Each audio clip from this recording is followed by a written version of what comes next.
Oh, good morning. We're here at Oak Hill Cemetery in Noonan, Georgia, and we're going to do a dowsing demonstration. Now, most Christian graves are all laid out east to west, with the head in the west and the feet in the east. Going north to south are the sides of the graves. When you move over the graves from north to south, you're crossing from one arm to the next arm, and the rods will actually cross and then uncross. From the head or the foot, the rods will move to the left for a woman and to the right for a man. There's not a real explanation for why dowsing works. I've researched it and can really find no determination on why. And sometimes people don't believe that it works, that think that I'm controlling the rods or in some way with my mind or my body heat or something like that. When I first saw dowsing, I didn't believe it myself. And then I picked up a set of rods, and now I've doused thousands of graves, and it does work. Remember that some grave markers are not on the exact spot of where the body is because they're ordered by the family at a much later time. Sometimes you'll even find that a husband and wife have been reversed. Children or baby graves are much shorter than the adult graves, but their heads are always in alignment and their feet are where the shorter side will show up. And you may want to talk a little about dowsing rods versus ground penetrating radar. Dowsing rods are much more exact and can give you the male or the female, where ground penetrating radar has its limitations. They don't work good in clay soil, they don't work good in roots or trees, and the older the graves, the less accurate they get. And dowsing rods seem to work on all, and they show you male or female. In a modern cemetery, or even an older, some of the graves in 25 feet, there will be a 5 graves for 25 feet. In African American or slave cemeteries, there will be as many as 9 graves in that same 25 feet. Now, let me show you my dowsing rods. These are simply 2 coat hangers that have been bent in an L shape, and they have little plastic handles so I don't touch the actual, and gives them free movement so they can turn. To douse, you simply grasp the rods loosely and pointing them in a downward motion, and as you move onto a grave, they should cross or turn right or left. Rods move on their own, and you should try this at home. This is not one of those don't try it at home. This is a do try it at home. Any type of piece of wire bent in a L shape or coat hangers like these, and these have the tips painted white just so they're a little more visible for this video. But try it at home, see what you think. Go to a cemetery and try it yourself. That's how I found out how to do it, and a few thousand graves later I become a lot better at it. Alright, we're here at the little favor section of the cemetery, one of the oldest part of Oak Hill, and we're going to show you how the rods actually cross. We're standing on the north side, so they're going to cross when we get over the grave, and then they're going to show us where the grave ends. Then we're going to go to the next grave, and they're going to cross, and then they're going to uncross. Then we've got one more in a row, and they cross. When we get to the other side, they uncross. Cut. Okay, we're here, and we're going to show you from what happens when you move from east to west. You're going to get a sidewards. We know that this is a male, and at the end of his grave they'll go back straight. As we move back, you can see that they turn to the right, and we happen to be on the grave of Neil Glass Favor. Next to him is supposedly Jewel Favor, who works out. She moves to the left. She's the wife of Neil Glass Favor, and when we get to the end of her grave, they straighten back up. As we move backwards, they go back to the right till we get to the end of the grave and they straighten up. Now, they had a child who only lived 2 days. We're at the foot of her grave. We move over, they straighten out, and you can see that this grave is much shorter. It's just a small baby, 2 days old. And it goes back, and that it is an infant son of Jewel and Neil Faber. Okay, we're here at my parents' grave. This is my mom over here, and my dad is here. And I know them to be buried here. My dad died in 1985, my mother died in 2008. And I'm going to demonstrate some more dowsing over their graves, and I know that my mother and father are buried here.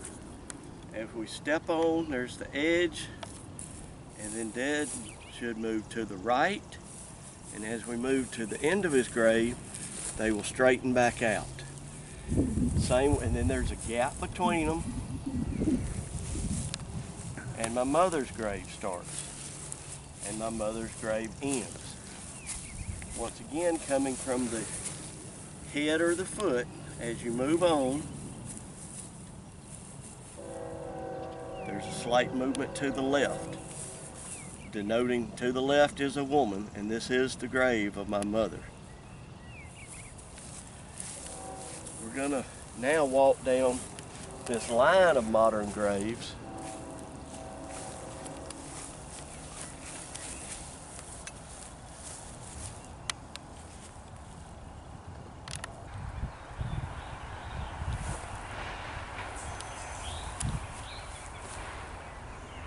Okay, we're here at the Proctor section of the cemetery, still at Oak Hill, and we're going to show where Big Mama's grave is.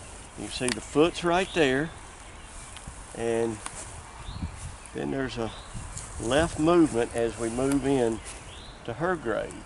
And then there's going to be starting of Grandpa Noah, and he's a right turn. And we're going to move across, show the sideways from the side, and the side,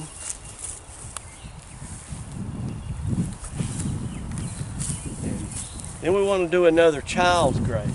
This is her grandchild, Benjamin Noah. On the side,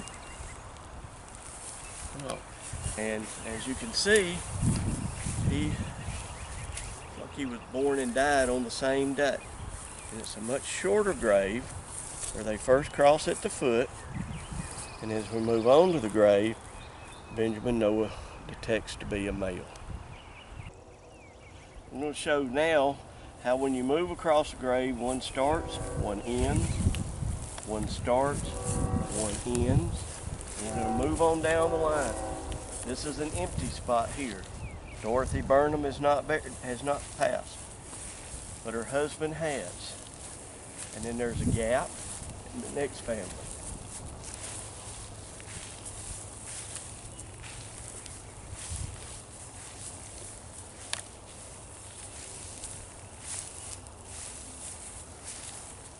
And that's how modern graves are laid out.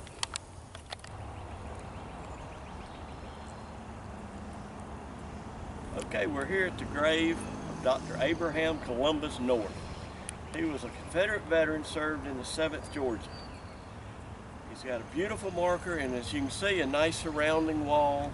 And the marker only says that him and his wife are buried here. And as we can see from the dowsing rods, there's quite a number of others buried here. Here we have a male, a child, and here we have a female, also a child. I believe that Dr. Abraham and his wife were actually buried on the back side of the marker. Remember that a lot of stones were placed after their deaths, and we do have a male and female adult here. And as you can see on the marker, it was placed long afterwards, because this is called relief work, where the letters are actually up standing on top of the marker.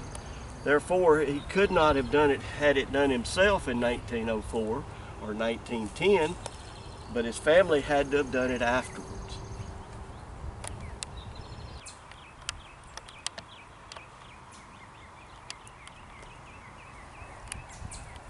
We're here at my Uncle Earl's grave. He's a World War II veteran, and I have placed the dowsing rods inside of plastic Coke bottles to show that I'm not touching the rods in any way.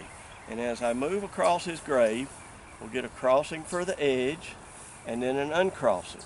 If I come from the east or west, we should get a right turn.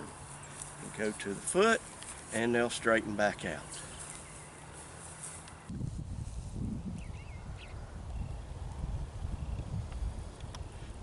This is the grave site of my first wife, Evelyn Scheidels North.